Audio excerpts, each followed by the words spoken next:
Okay, so none of that had anything to do with duty or the cult of the dead, apparently. But only apparently. All of those things have everything to do with glory and the cult of the dead. Okay, so on the Patreon, I have a recording of myself reading, forgot his name for a second there, Pericles and the funeral oration to Athens, or whatever it's called. I didn't know I was going to be thinking about that, so all of the words are just gone from my brain. That's just how my brain works. Swiss cheese from concussions, folks. And too much information, so if you've read Sherlock Holmes, when he first meets Watson, so when they first meet for the first time and Watson's asking him what he knows about this and what he knows about that, Sherlock explains to him that there's only so much space in his brain, and so he only knows what he knows because he only wants to be able to know what he can quickly recall, so that the other things in his brain, the things that matter to him, aren't occluded or aren't blocked from his recall by shit that he doesn't actually want to know. Now, I'm not telling you I'm like that. I'm telling you I'm the opposite of that. That's why my recall sucks, especially for names and titles. But the funeral oration to Athens by Pericles,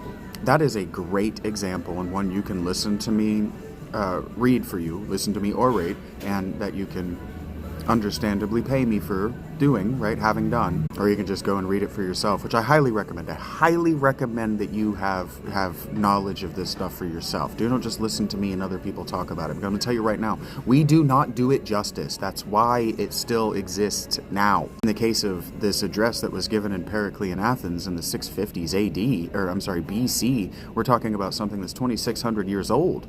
Glory is what the dead get. Glory is how the dead are remembered. See, what you don't understand is that having a glorious death mattered to people. It mattered to people all the way up until the post-Christian high Middle Ages. The difference between the three stages of the Middle Ages is how people thought about glory and dying.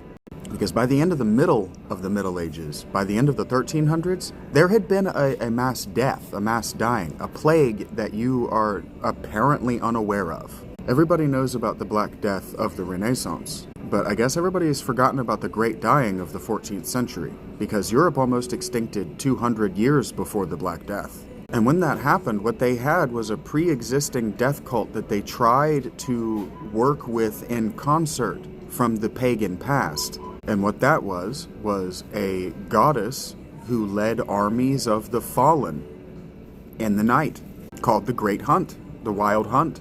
And it represented, the people that she had with her represented the kinds of people who died gloriously at the time. So like the Valkyries would swoop up men who died gloriously in battle, the Wild Hunt could also have farm women and house hands that did their jobs well. The hunt for glory mattered.